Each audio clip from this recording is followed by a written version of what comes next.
Good morning, everybody, and happy Easter. Good morning, everybody, and happy Easter. Today, we are moving past anger.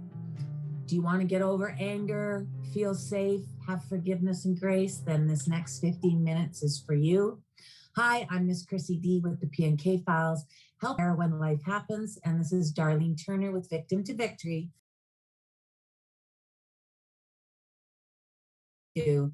I want to say forgiveness. That's a real tough one for me. I grew up thinking that forgiveness meant forgiving them, and that just perpetuates my victimness. So I guess it's time to move on. Hi, everyone. Happy Easter. Well, it's such a good point. We have such a different perspective on words and things and different meanings. So that's the wonderful thing about our show is we try and give everyone a new perspective or a new way of seeing things. So that being said, last week we talked about the lungs and the large intestine. What are we letting go? What are we releasing? All those things. So this week we're talking about the liver and the gallbladder. And these are together the wood element.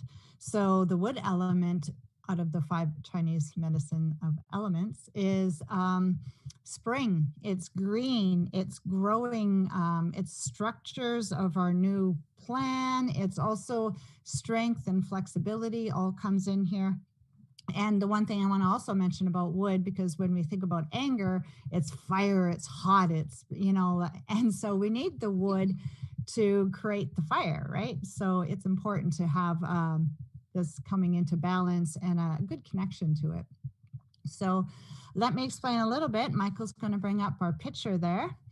And I got it on the side here so I can see what we're showing. So with the liver meridian, it's between 1 and 3 a.m. It comes in, you can see right by the big toe, comes up alongside of the knee and up into the thigh area. And it does a little jig by the pubic bone and then up along kind of sideways to the edge of the ribs and then sort of under the breast and ends up just about in the sternum area. So this one is, if we think about liver, well, liver is detoxes the body. It cleans all the toxins and chemicals and garbage out of our body. It also is a store of the blood and helps with the flow of the whole blood system. So when we bring in the emotional aspect of this, we think about what toxic emotions maybe we haven't been able to process through these experiences, and they get happens. I didn't quite mention on the physical part, the liver actually is also hugely involved with digestion. So I want to just bring in this picture of that when we can't process those emotions, whether it's anger, rage, resentment, whatever, it's what happened in your life that you just can't digest that. Like you just can't process that experience. And then it gets stuck in the liver, which causes disease. Right. Just like what Louise Hayes says, dis-ease in your body becomes disease. And cleansing your liver, cleansing the problems out of your life, it's all hand in hand. Yeah, and it creates that flow because we want to, talk about the meridian as an energy flow. And if something's stuck, then there isn't a flow to everything. And it just kind of jams up because the other thing is meridian also affects all the other, liver meridian affects all the other meridians. So we're going to get Michael to bring up the gallbladder meridian. We're just going to show you both of these right off the bat because as we know, our liver and gallbladder, they work hand in hand. So the gallbladder is between 11 p.m. and 1 a.m. And you can see this is like one of the longest meridians. And I think Michael's showing the head one first. So it shows kind of along the eye. It kind of does this jig up the side of your head. And then it does this really moon shape. And then it comes down your neck on the inside of your arm and all the way down, like really involved with the straight line down your ribs and straight into the back. And then out the outside of your leg, past the hip and down your leg, down out your little foot, your little toe. So this is a huge one for affecting the whole body. One-sided headaches may happen here. They both are really connected to ligaments and tendons. So if we think about toxins building up in our body, then it makes us really rigid and tense muscles and tight. And then if we bring in the inflammation piece, right? So if something's hot and bubbly, it causes inflammation, and then we have inflammation in the whole body and in all the muscles. So that's the pictures. Now let's just talk a little bit about, I just want to say a few things about the gallbladder. Gallbladder is about decisions. And so being able to make those hard decisions to move forward. So when we're stuck in resentment and anger, then we have a hard time actually taking steps to move forward in life. Yeah, taking steps. Yes. So when you have something going on in your life, it shows up on our bodies. Like right now, what I'm going through with my foot. So obviously something I need to let go and forgive and deal with something there so that I can move forward. Good metaphor. Absolutely. You could see how it was in those pictures, how one is directly up the big toe and then the other one's up the little toe. So this is huge about that stepping into life or stepping. And another part of this is also grounding. So anyways, let's move into talking about this.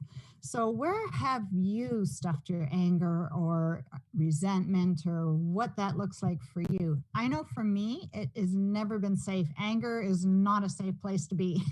My mom would be angry and it was scary. And then I went into abusive relationships, and anger there was hugely scary. So I just didn't relate to anger at all. I couldn't even get myself to pretty much a point of anger. The best I could do is frustration, which if you think about frustration, it's sort of shoving down all those experiences and not being able to release that emotion. It just kind of keeps shoving it down, and you just like to the point where you're just like, the frustration of it all.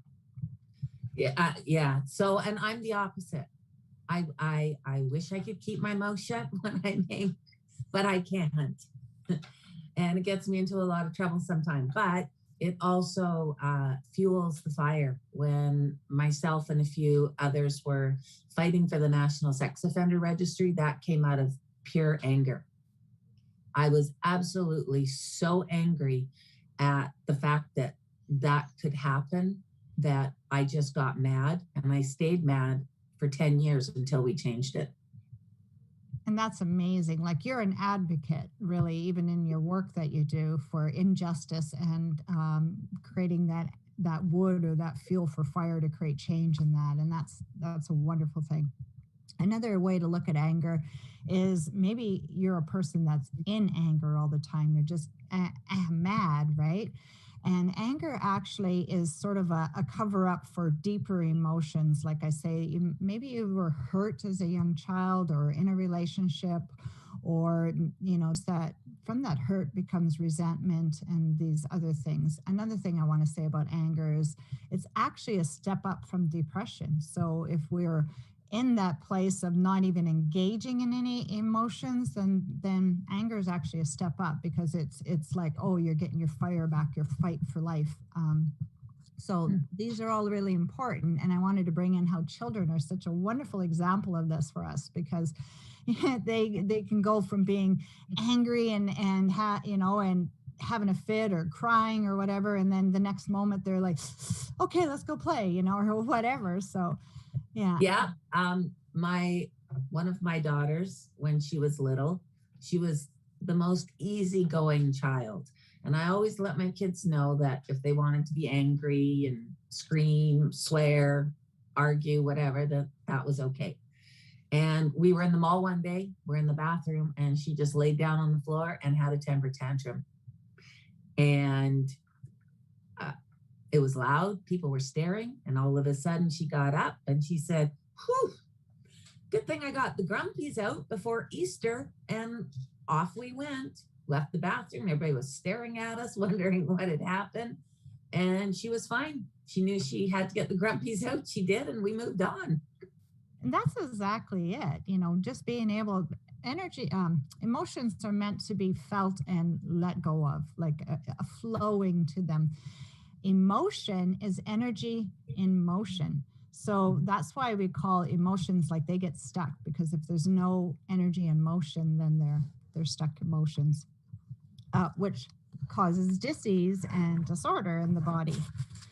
And sometimes we think of if we have these bad feelings, then there is, as we relate anger or something to bad, so we kind of shove it down, right? Well, that holds us back from actually feeling the good feelings. So we can't just say, I'm not going to feel this, but it actually shuts us down from feeling all the feelings, because really we're here to feel them all. I, for one, don't really like riding the emotional roller coaster.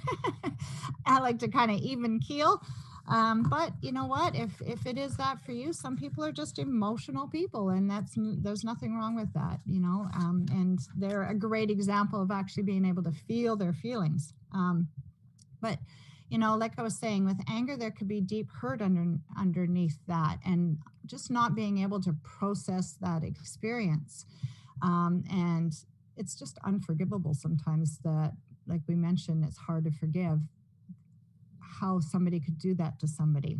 And I just wanted to bring to our attention a couple of the things. And you know what, just when the show was starting, I thought of Easter and Jesus, and how he was hanging on his cross and they were throwing stuff at him and how he said to God, forgive them, for they know not what they do. And I know that's really been comes to me several times in my life, because for one thing, these people that hurt people or cause, the bad guy in our movie per se, is that they've usually been hurt as a child themselves, whether they've had abuse or whatever, as well as how they are judging and treating others. They are usually doubly worse on themselves and harder on themselves than others. And then the third thing I want to say is that they get a 5-star for being the bad guy in our movie. So we often talk about being the lead role in our movies. So, when we need for growth, a lot of times is that somebody to help us show us an example of our value and create this strong foundation for ourselves to go forward. And somebody needs to be the bad guy to do that. So, just having gratitude for that. Yes. So forgiveness doesn't have to mean what we grew up thinking it meant. So for our first tip, I'd like to say to people, if you have the same issues with that word that I do, we need to reframe what that means. So it's about forgiving ourselves for how we handled things maybe in that situation. We did the best that we could, and we need to move forward. And for me, forgiveness means I'm going to be the bigger person. I'm going to be gracious, and I'm some grace, and so that I can move forward. It doesn't mean what they did wasn't horrible, bad, and unforgivable, but I'm going to be gracious so that I can move on. I love that. And to me, grace actually means almost, I call it a quantum leap past. It's like divine intervention, and not, really being able to understand that experience or why, but being able to just get past it and let's move on. Because I wanted to say, there's a reason past, right? It's past, it's gone. And this is the present. Right now is the gift, is the present. So I just wanted to bring that in too. So tip 2 is, again, we're going to put in the comments the EFT tapping, because that's a great way to tap out, even though I'm angry or frustrated or whatever. Tap it out, get it out of your body, and then maybe tap in. It's safe. Okay, I can release my feelings now, or I can release that experience. Another way is just get in your car, give a yell, whatever, just to get that. Because the sound of this one is actually shouting, and to be able to release that anger in a healthy way and not at somebody. And then one real other quick way to release it is maybe writing out in a journal or a note, saying just all of it, just getting it out, releasing it through writing, and then burn it and transform it into ash so it's gone. And then the last one, tip 3, is a spring cleanse. So not only are we cleansing out the emotions, we're going to physically cleanse out the toxins out of our body. And I love dandelion, because actually dandelion is the first thing that comes out in the spring. It grows right up to our doorstep, and it's one of the best cleanses. Yes. Okay. So before we say goodbye, tell us about what you and Michael are doing for the next 30 days for your cleanse. Well, on April 11th, if you want to do a cleanse, this is a huge, we're going through those 64 clearing statements that clear everything from what you may know to your unknown. It clears out your field, your family lineages, and your possessions, your house, any kind of things that can be affecting how you're showing up in life, and including fear, anxiety, all these things. So what are you going to get out of it is landing in a new place in your life where you're more connected, you're more guided, you're more in alignment with your purpose, and you feel strong, a strong energy, a strong feel to yourself to be able to take those steps to move forward. So we're really excited about this. In the comments, I'll get Michael to post the link for it. And if you're missed, email us at the email to Michael, Darlene and Michael Turner. And I'm sure Michael has it at the bottom screen. So thank you, everyone. Thank you. And thanks, everyone, for joining us. Come and join us every Sunday for the new perspective on trauma, abuse, chronic pain, and the steps to a healthy and thriving life. We will see you next week. Bye.